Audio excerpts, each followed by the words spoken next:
So I want to look at, LeBron's life spiritually. Everybody watched the game yesterday. It was a great, awesome game. Greatest comeback in NBA history. Never have done before. But let's put this in perspective. God doesn't pick winners. He puts you in position to win. It's what you do at that point determines whether you're going to win or not. But even if they lose, like Golden State, they're still winners. They end up getting the NBA best record regular season. But let's go back and look at spiritually with LeBron James' life. Growing up hard, rough life.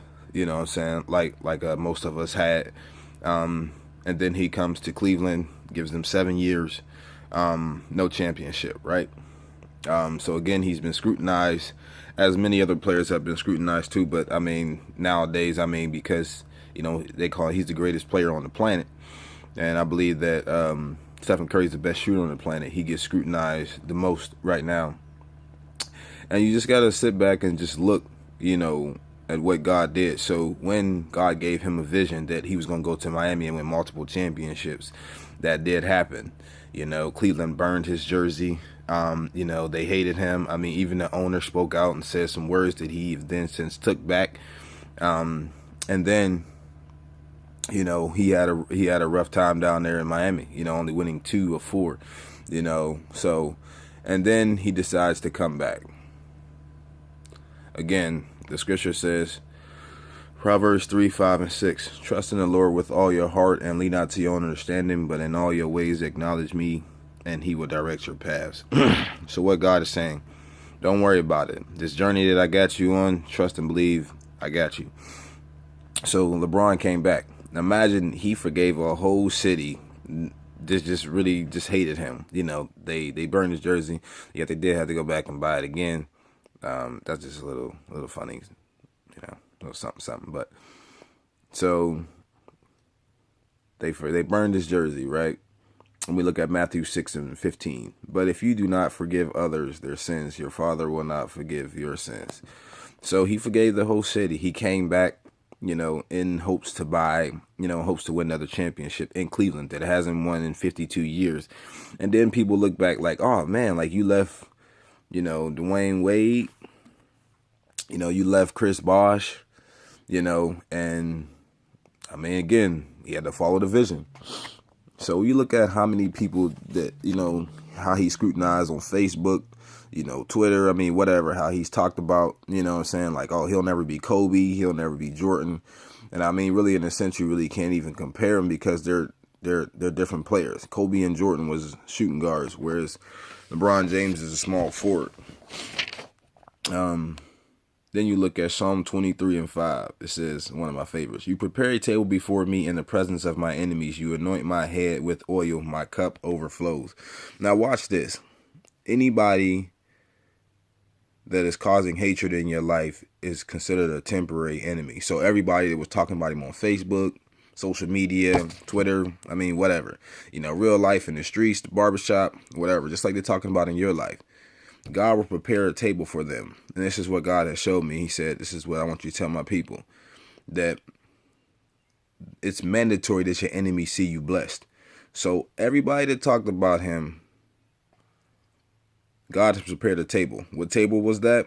Game 7, national TV.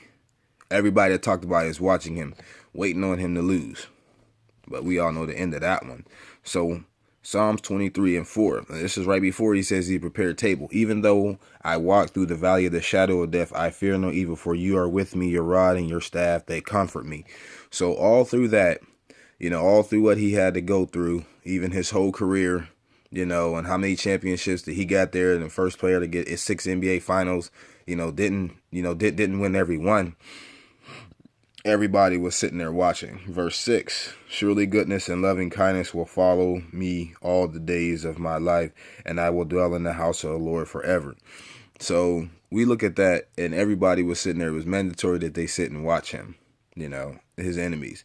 And it definitely was a great story. You got to see J.R. Smith, man, just a blessing to see that, to see a grown man mature as a father and a man. And his daughter seen that, and that's why he cried, because to sit there and make it. And obviously he had a rough life. You could just sit there, and I can just feel it. I knew something was gonna happen because it was maybe a couple minutes left, 2 minutes in the game, and 2-3 minutes in the game, and I'm nervous, like as if I'm playing. I'm like, listen, I ain't even playing in the game, like. Man, I'm nervous, and I was sitting here playing the game with my kids, still watching the game, and I had to stop, and I'm like, I'm like, man, I think Cleveland about to win, man, because I know God about to do something, man, or something. I'm just like, man, but, you go back and you look at everything that they are prepared for it, Psalm 78:19, then they spoke against God, and they said, can God prepare a table in the wilderness? God can prepare a table in the wilderness. People saying that, that God can't do it. What did God do? They was down 3-1. Everybody had counted them out mostly. You know what I'm saying? Everybody counted them out. Oh, man, they down 3-1. This is over. Like, there is no way they going to win 3 in history. Never has done before. It's done. You know what I'm saying? But God can prepare a table in the wilderness for you, even in your life, even in the desert. Matthew 19:26. Jesus looked at them and said, with man this is impossible, but with God all things are possible. Genesis 18:14, is anything too difficult for the Lord? So we look at Romans 8:30. And those he predestined, he also called. And those he called, he also justified. Those he justified, he also glorified. Verse 31, everybody knows this one. What then shall we say in response to these things? If God be for us, who can be against us? So if God is for you, it don't matter who is against you. Even if me and the whole world is against you, that still ain't enough, man. God is bigger than that. So, and then you come and you sit and you look back at it, and then you look at what happened yesterday. So when Cleveland won, there were people in the streets, people crying, people hugging. Wasn't nothing about no racism. Wasn't no violence. Wasn't no shooting. I mean, yeah, it was a couple people that, stood on the police car, whatever. But it wasn't no violence. They was high-fiving police officers. I mean, it was just a joyous time, man, and that's how our life should be anyway, man. All that racism and all that gun violence, all that stuff can be put away, man. And people look at it as one little basketball game. One little basketball game can bring joy like that to somebody, somebody's life. I mean, that just shows that this world has the potential to be great, for us to show love towards each other, man. And to stop all this hating, man. It's just a lot of hating. Even on both sides. People was hating on Curry. People was hating on Alicia Curry. I mean, she just came out and she said some emotional things, and that's what happens. I mean, nobody's perfect. I mean, we can all sit back and look back and say that there are some things that we have said that we shouldn't have said. And again, I mean, she shouldn't have put it on on Twitter, but that was just emotional. I mean, she'll learn from just like everybody else. I mean, trust and believe, back in the day, it wasn't as popular as it was now, when people say things or anything like that, but again, that's the thing. I just wanted to look back at his life and where he has been. And God was just telling you, even if you don't get anything else from this message, just know that anybody that has talked about you or anything like that, God is going to prepare a table and they're going to have to sit at it. And that's what happened last night, man. God prepared the table for LeBron James' enemies, the Cleveland enemies. You know what I'm saying? They sat and they all watched. That's what he mean. He prepared the table. So they was in the comfort of their own home, sitting at the table, watching what had to happen, man. And they witnessed. You know what I'm saying? And at the end, what happened? He still gave God the glory and all of that. That's why he cried, man. Because to sit there and you fight and you work at it. I mean, you look at last season, they went 4-2. You know what I'm saying? I mean, pretty much Curry them destroyed them 4-2. It wasn't even really close, on their own home. And then what? It was reverse on this one. They was in Golden State to sit there and work hard and things like that. And this is not a sprint in this race. It's a marathon. But then, like God said, I mean, God is with you. It says no ears have heard, no eyes have seen what God has prepared for those who love him. I mean, it says it in the word. So I just wanted to give you encouragement and just know that, I mean, the greater the struggle, the greater the blessing.